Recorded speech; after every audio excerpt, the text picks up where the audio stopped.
Welcome to Chapter 3, Gas Compressors. Gas compressors are among the most important pieces of equipment in the natural gas industry. Their primary function is to increase gas pressure and provide the energy needed to move natural gas through production facilities, processing plants, storage systems, and transmission pipelines. Without compression, gas flow would gradually decline as pressure is lost throughout the system. In this chapter, we will explore how compressors work, the different types used in industry, and the engineering principles used to evaluate their performance. By the end of this chapter, you will understand why gas compression is necessary and where compressors are used throughout the natural gas value chain. You will learn how compressors are classified, how positive displacement and dynamic compressors operate, and how engineers evaluate compressor performance. We will also examine power requirements, pressure ratios, efficiency, compressor stations, and practical engineering examples commonly encountered in gas production and transportation systems. Gas compressors increase the pressure of natural gas, enabling efficient transportation, processing, storage, and utilization throughout the gas industry. By adding energy to the gas, compressors maintain flow and overcome pipeline resistance. Common types include dynamic compressors for high flow rates and positive displacement compressors for higher pressure applications. Their performance is evaluated using parameters such as pressure, flow rate, power, efficiency, and temperature rise. As a critical component of gathering systems, processing plants, transmission pipelines, storage facilities, and gas injection projects, compressors serve as the driving force that keeps natural gas moving safely, reliably, and efficiently. Natural gas flows because of pressure differences.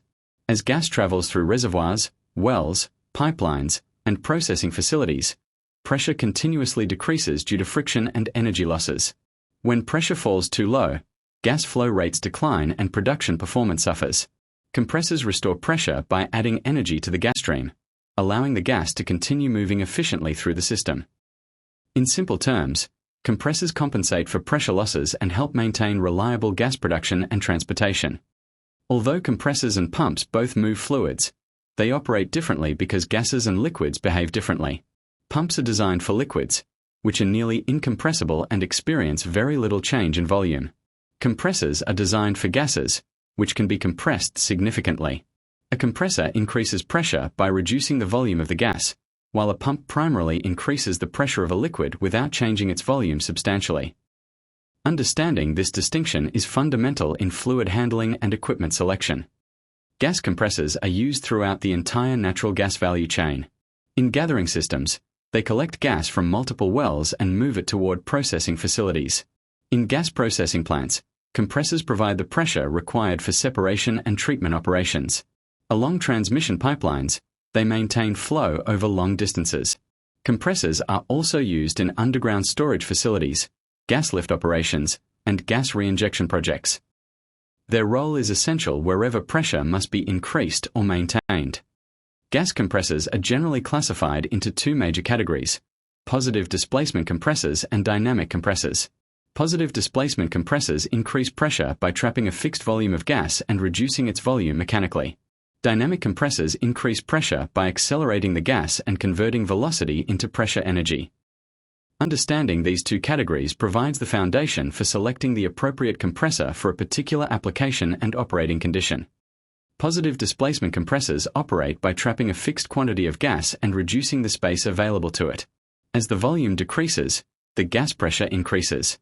These compressors are capable of producing high pressures and are commonly used in applications where flow rates are relatively low to moderate. The two most common positive displacement compressor types are reciprocating compressors and rotary compressors. They are widely used in gas production, gas processing, and high-pressure pipeline services. Dynamic compressors increase gas pressure differently from positive displacement machines. Instead of trapping gas, they accelerate the gas using rotating components called impellers or blades. The gas gains velocity, which is then converted into pressure energy. Dynamic compressors are particularly suited for high-flow applications and continuous operation. The two primary types are centrifugal compressors and axial compressors, both of which are commonly used in large industrial facilities and transmission systems. Positive displacement compressors and dynamic compressors each have advantages depending on the application. Positive displacement compressors are generally preferred for high pressure and lower flow conditions because they can achieve large pressure increases. Dynamic compressors are better suited for high-flow applications where continuous operation is required. The selection of a compressor depends on factors such as required pressure ratio, flow rate, efficiency, maintenance requirements, and overall project economics. Not all compressors work the same way. Positive displacement compressors increase gas pressure by trapping a fixed volume of gas and reducing its volume. The two main categories are reciprocating and rotary compressors. Reciprocating compressors use a piston moving back and forth inside a cylinder. They can achieve very high pressures and are commonly used in gas gathering, gas lift, and high-pressure process applications. Rotary compressors use rotating elements such as screws or lobes to compress gas. They provide smoother, continuous flow with fewer moving parts and lower maintenance requirements. When comparing the two, reciprocating compressors are generally preferred for high-pressure and lower-flow applications, while rotary compressors are better suited for higher-flow and lower-pressure services. The key takeaway is that compressor selection depends on the required pressure, flow rate, and operating conditions. Choosing the right compressor improves efficiency, reliability, and overall system performance.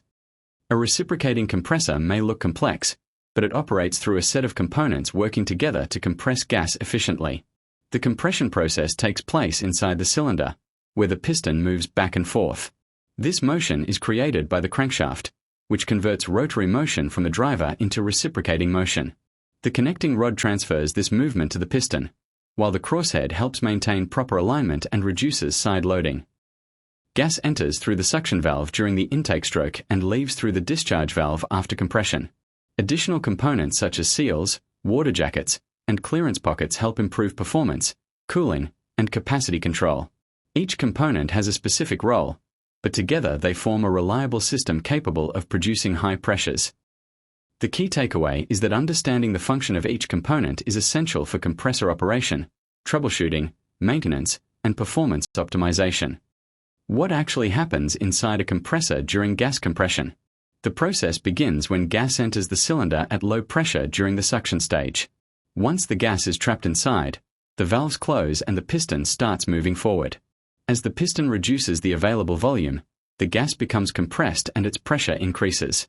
When the gas pressure exceeds the discharge pressure, the discharge valve opens and the compressed gas leaves the cylinder. Throughout this cycle, pressure rises from low to high while gas volume decreases from large to small. This relationship between pressure and volume is the fundamental principle behind gas compression. The key takeaway is simple. Gas compression is achieved by reducing gas volume, causing pressure to increase through a continuous cycle of suction, compression, and discharge. The pressure-volume (PV) diagram illustrates the complete compression cycle and the energy required to compress gas in a compressor. As gas enters the cylinder at low pressure, its volume is high. During compression, the volume decreases while pressure rises significantly, requiring work input from the compressor. The gas is then discharged at high pressure before the remaining gas expands during the clearance volume expansion process, completing the cycle. The area enclosed by the PV curve represents the compression work or energy required, making the diagram a fundamental tool for evaluating compressor performance, estimating power requirements, optimizing efficiency, and selecting appropriate compressor designs. Compression can occur under different thermodynamic conditions depending on how heat is transferred during the compression process. Isothermal compression maintains constant temperature through continuous heat removal and represents the most efficient but largely theoretical case. Adiabatic compression occurs without heat transfer, causing the gas temperature to rise significantly and requiring more compression work. Polytropic compression, the most common condition in real industrial compressors, involves partial heat transfer and exhibits behavior between isothermal and adiabatic compression. Understanding these compression models is essential for predicting compressor performance, estimating power requirements, optimizing efficiency, and selecting appropriate compressor designs for practical applications. When higher pressures are required, engineers must decide whether to use single-stage or multi-stage compression. In a single-stage compressor, the entire pressure increase occurs in one step. The design is simple and has a lower initial cost, but it produces higher discharge temperatures and typically requires more power. In multi-stage compression, the pressure increase is divided between two or more stages. Between stages, an intercooler removes heat from the gas before it enters the next stage. This cooling reduces the work required for compression and improves overall efficiency. As shown in the comparison, Multi-stage compression delivers lower discharge temperatures, lower power consumption, and better performance, although it comes with higher equipment cost and complexity. The key takeaway is that multi-stage compression is preferred for high-pressure applications because it improves efficiency, reduces temperature rise, and enhances equipment reliability. Why is intercooling so important in multi-stage compression? During compression, gas temperature rises significantly. If this hot gas enters the next compression stage directly, more power is required and equipment experiences greater thermal stress. Intercooling solves this problem by cooling the gas between compression stages. After the first stage, the hot gas passes through an intercooler where heat is removed. The cooler, denser gas then enters the next stage for further compression. This simple process delivers major benefits. It reduces discharge temperature, lowers power consumption, increases compressor capacity, and extends equipment life. By removing heat between stages, intercooling improves both efficiency and reliability. The key takeaway is that intercooling is one of the most effective methods for reducing compression power requirements and improving overall compressor performance. Why do engineers use multi-stage compression instead of simply compressing gas in one step? In single-stage compression, the entire pressure increase occurs at once. This creates very high discharge temperatures, requires more power, and places greater stress on compressor components. Multi-stage compression takes a different approach. The compression process is divided into stages, and heat is removed between stages using intercoolers. By cooling the gas before it enters the next stage, less work is required for further compression. The result is lower discharge temperatures, reduced power consumption, higher efficiency, and improved equipment reliability. This is why multi-stage compression is commonly used in high-pressure gas systems where performance and equipment life are critical. The key takeaway is that cooling between compression stages reduces both temperature and power requirements while improving overall compressor efficiency and reliability. One of the most important parameters in compressor design is the compression ratio. The compression ratio is simply the discharge pressure divided by the suction pressure. It tells us how much the compressor increases the gas pressure during operation. A low compression ratio means a smaller pressure increase. These systems generally require less power, generate lower temperatures, and place less stress on equipment. As the compression ratio increases, the compressor must do more work. Higher ratios result in greater power consumption, higher discharge temperatures, and increased mechanical stress. Because of these effects, engineers carefully select the compression ratio when sizing compressors and designing compression systems. The key takeaway is that compression ratio directly influences power requirements, discharge temperature, efficiency, and equipment reliability, making it one of the most critical compressor design parameters. Why do two compressors with similar designs often perform differently? The answer lies in the operating conditions and machine characteristics that influence compressor performance. Suction pressure has a major impact.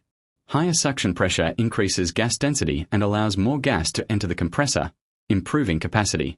Suction temperature is also important because hotter gas is less dense, which reduces throughput. Gas composition affects properties such as molecular weight and heat capacity ratio, influencing power requirements and discharge temperature. Compressor speed determines how much gas is processed, while clearance volume affects volumetric efficiency and overall capacity. Mechanical efficiency also plays a key role by reducing internal losses and improving performance. All of these factors work together to determine compressor capacity, power consumption, efficiency, temperature rise, and reliability. The key takeaway is that compressor performance depends not only on the compressor design itself, but also on the operating conditions under which it operates. How much gas can a compressor theoretically move? That capacity begins with piston displacement, which is the volume swept by the piston during its movement inside the cylinder. Three key parameters determine displacement. The bore, or cylinder diameter, defines the piston area. The stroke is the distance the piston travels between its two extreme positions. The speed, measured in RPM, determines how often this displacement occurs. Increasing the bore, increasing the stroke, or increasing the compressor speed will all increase the amount of gas displaced. Adding more cylinders can further increase total compressor capacity. Piston displacement represents the theoretical capacity of the compressor before losses such as clearance volume and valve effects are considered. The key takeaway is that piston displacement is the foundation for compressor sizing because it determines the maximum theoretical volume of gas the compressor can handle. Can a compressor use the entire cylinder volume for compression? In practice, the answer is no. A small space called clearance volume remains when the piston reaches the end of its compression stroke. This trapped gas cannot be discharged and remains inside the cylinder. During the next suction stroke, this residual gas expands before fresh gas can enter. As a result, part of the piston movement is effectively lost, reducing the amount of new gas drawn into the cylinder. The larger the clearance volume, the greater the re-expansion losses, leading to lower volumetric efficiency and reduced compressor capacity.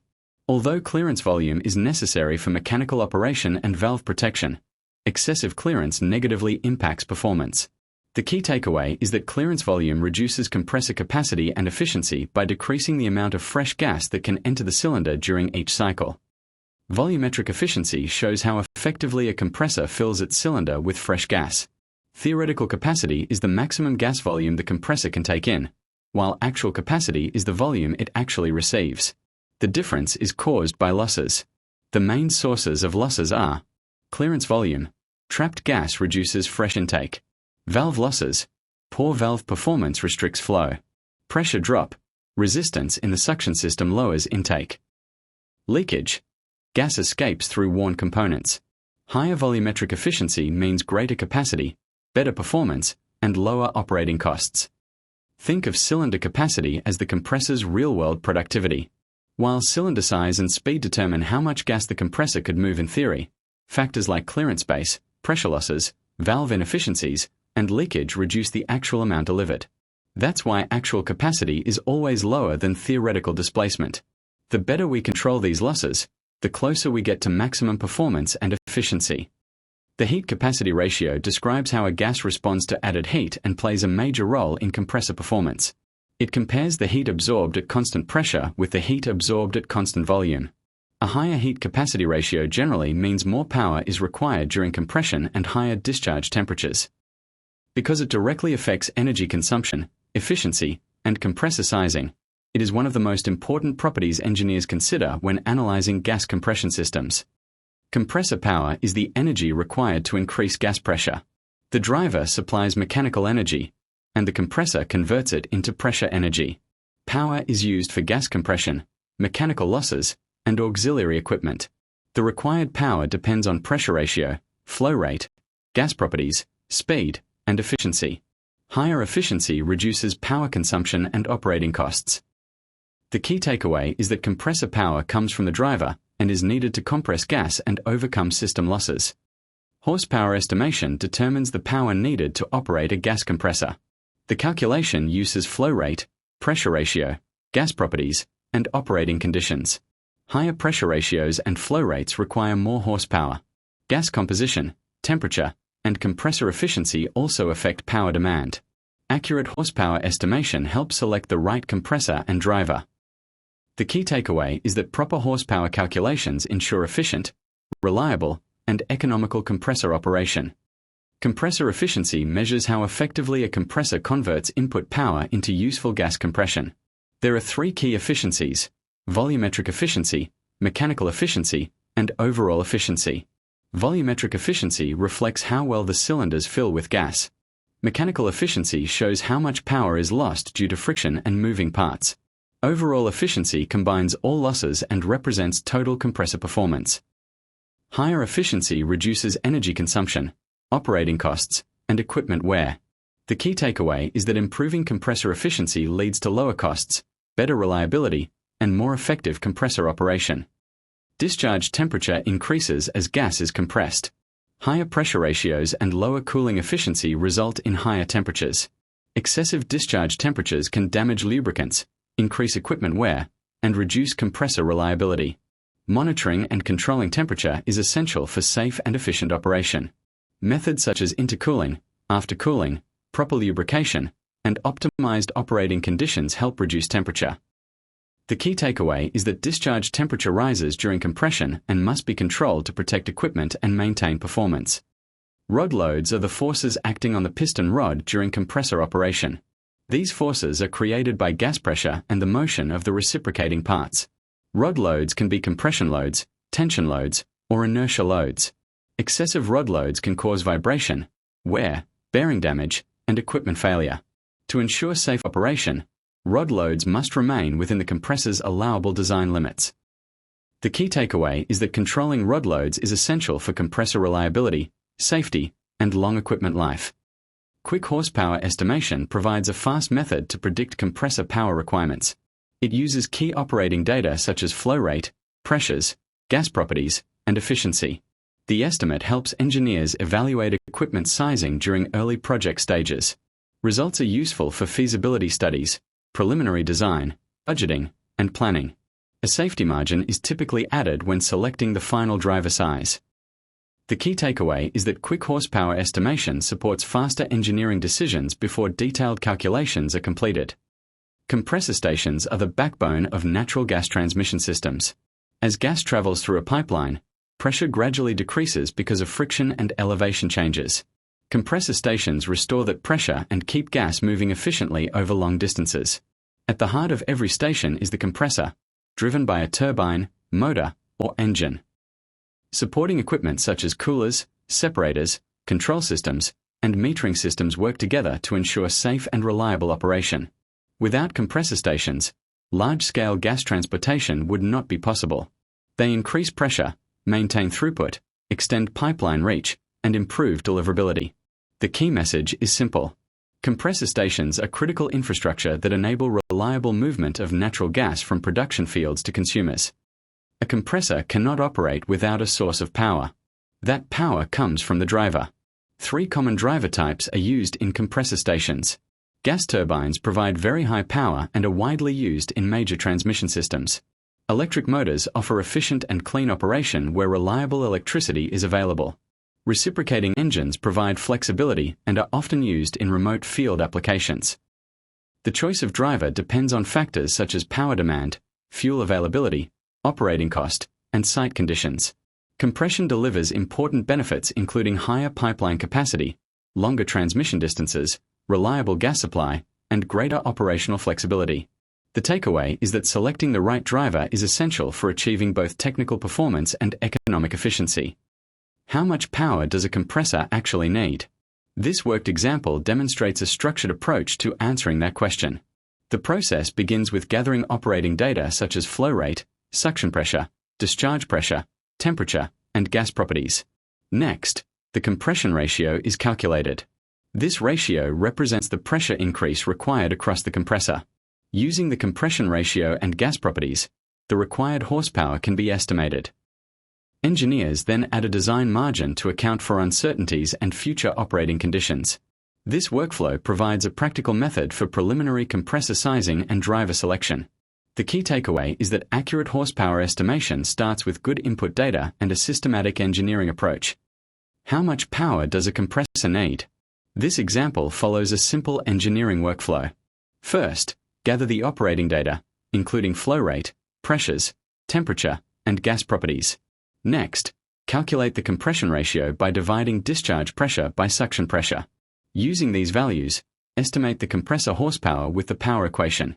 The calculated requirement is approximately 49 horsepower.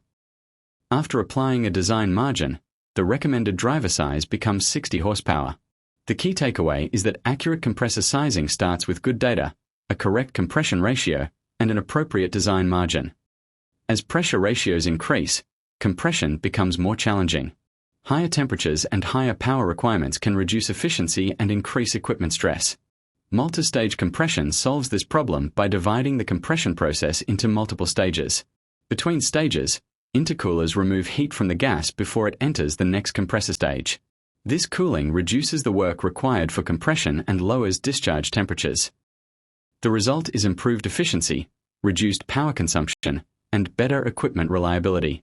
The comparison between single-stage and multi-stage compression clearly shows the benefits of cooling between stages. The takeaway is that multi-stage compression with intercooling is often the preferred solution for high-pressure applications. When very large gas volumes must be compressed continuously, centrifugal compressors are often the preferred choice. Unlike reciprocating compressors, centrifugal compressors use a rotating impeller to increase gas velocity. The diffuser then converts that velocity into pressure. This design allows continuous operation with fewer moving parts and lower maintenance requirements. Centrifugal compressors are particularly well suited for gas transmission pipelines, LNG facilities, gas processing plants, and offshore installations. Their ability to handle high flow rates efficiently makes them the dominant compressor type in many large-scale applications. The key takeaway is that centrifugal compressors provide reliable, high-capacity compression for modern gas transmission systems. Choosing the right compressor begins with understanding the application requirements. Reciprocating compressors are designed for high-pressure service and lower flow rates. They are commonly used in gathering systems, gas boosting, and applications requiring significant pressure increases. Centrifugal compressors, on the other hand, excel in high-flow applications where continuous operation and lower maintenance are important. They are commonly found in transmission pipelines and large processing facilities. There is no universally better compressor. The selection depends on balancing pressure requirements, flow rates, operating conditions, maintenance expectations, and economics. The key takeaway is straightforward. High pressure often favors reciprocating compressors, while high flow typically favors centrifugal compressors. This chapter covered the complete journey of gas compression engineering, from understanding why compression is needed to evaluating compressor performance and power requirements. We explored compressor types, operating principles, efficiency, horsepower estimation, and compressor station applications. The key takeaway is that successful compressor design and operation depend on understanding compression fundamentals, performance behavior, power requirements, and the specific demands of each application.